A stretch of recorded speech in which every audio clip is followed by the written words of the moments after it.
আসসালামু আলাইকুম প্রিয় বার্সা ফ্যান্স, প্রিয় কুলার্স।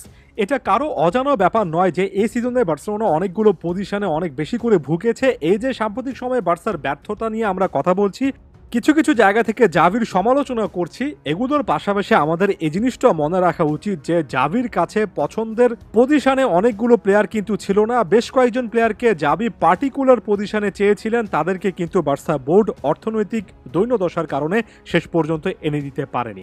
যেমন সেন্ট্রাল ডিফেন্সিভ মিডফিল্ডে জিরোনা থেকে ওরিয়েল রোমিও এসেছিলেন এবং কয়েকটা ম্যাচ শুরুর দিকে বেশ ভালো ফুটবল খেলেছিলেন এবং জাভি শুরুর দিকে ওরিয়েল রোমিওর উপর আস্থাও কিন্তু প্রদর্শন করেছিলেন। তবে ফুটবল এতটা পরিবর্তনশীল একটা খেলা যে শুরুর দিকে যে রোমিওকে অনেকটাই অটোমেটিক চয়েস জাভি প্রায় বানিয়ে ফেলার সিদ্ধান্ত নিয়ে ফেলেছিলেন, কিছুদিন পরে জাভি আসলে বুঝতে পেরেছিলেন যে প্লেয়ারটা একটু বেশি স্লো এবং শেষ পর্যন্ত রোমিওকে দিয়ে সেন্ট্রাল ডিফেন্সিভ মিডফিল্ডে ওই কাজটা হবে না, যে কারণে তাকে বাধ্য হয়ে রীতিমতো সেন্টার ব্যাক আন্ড্রেস ক্রিশ্চিয়ানসেনকে প্রমোশন দিয়ে সিডিএম পজিশনে নিয়ে আসতে হয়েছে।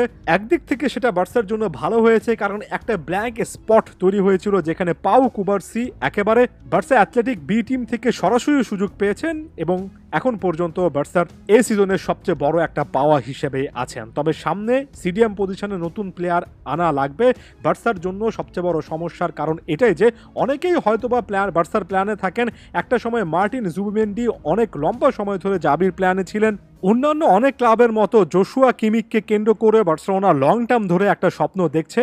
তবে একই সঙ্গে বাস্তবতাটাও জানা উচিত। আমার কাছে মনে হয় না যে বায়ার্ন মিউনিকের জার্সিতে সর্বশেষ ম্যাচেও চ্যাম্পিয়ন্স লিগে আর্সেনালের বিপক্ষে যে পারফরমেন্সটা জোশুয়া কিমিক দিয়েছেন, তাকে এত সহজে বায়ার্ন ছাড়বে কিংবা ছাড়লেও অন্য কোনো একটা ক্লাব তাকে আসলে বার্সাতে আসতে দেবে।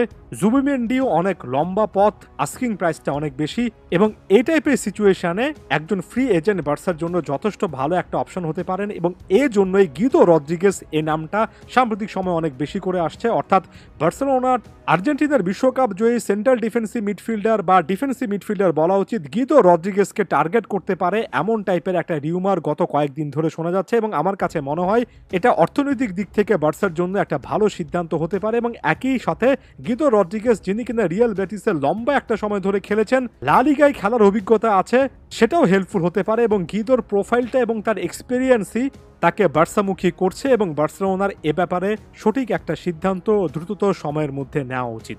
রিয়াল বেটিসের সঙ্গে জুনের 30 তারিখে চুক্তিটা শেষ হয়ে যাচ্ছে এবং চুক্তি যদি তিনি নবায়ন না করেন তাহলে কিন্তু ফ্রি এজেন্ট হয়ে যাবেন, অর্থাৎ বিনামূল্যে ট্রান্সফার ফি পে না করেই বার্সা তাকে শুধুমাত্র স্যালারি নেগোশিয়েট করে আসলে নিতে পারবে।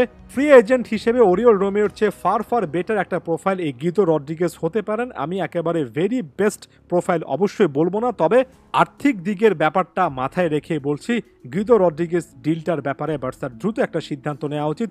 নাপোলি থেকে শুরু করে আরও অনেক ক্লাবের ব্যাপারে গুঞ্জন শোনা যাচ্ছে, আবার এমন কথাও শোনা যাচ্ছে যে এই মোমেন্টে বার্সাই এই টাইপের নেগোসিয়েশনে এগিয়ে থাকবে।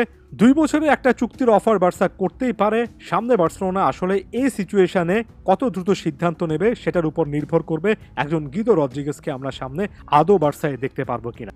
এখানে এসে অবশ্যই একটা কথা বলতে হবে যে চরম অনিশ্চয়তা ছিল, তবে সবকিছু এই মুহূর্তে একেবারে ক্রিস্টাল ক্লিয়ার। জাভি বার্সার কোচ থাকছেন এবং শেষ পর্যন্ত সিদ্ধান্তগুলো জাভি নেবেন এবং যেহেতু জাভি সিদ্ধান্তগুলো নিতে পারবেন এবং অন্য কোনো কোচ বার্সেলোনার শেষ অপশন হিসেবে বাছাই করে রাখলেও অন্য কারো কাছে যেতে হয়নি, তাই এই প্রসেসটা আমার কাছে মনে হয় যদি জাভির উপর নির্ভর করে তাহলে জাভির উচিত সিদ্ধান্তটা দ্রুত নেওয়া, না হলে অন্য যে কোনো ক্লাব এসে কিন্তু গিদো রদ্রিগেজকে যে কোনো সময় এসে টার্গেট করতেই পারে। আরও একবার বলছি, অর্থনৈতিক দিক থেকে চিন্তা করলে বার্সার জন্য ভালো একটা অপশন হতে পারে। দিন শেষে গিদোকেই বার্সা নেবে কিনা সেটা জানি না, তবে বার্সার যে কোনো মূল্যে একজন খুবই ভালো মানের সিডিএম চাই।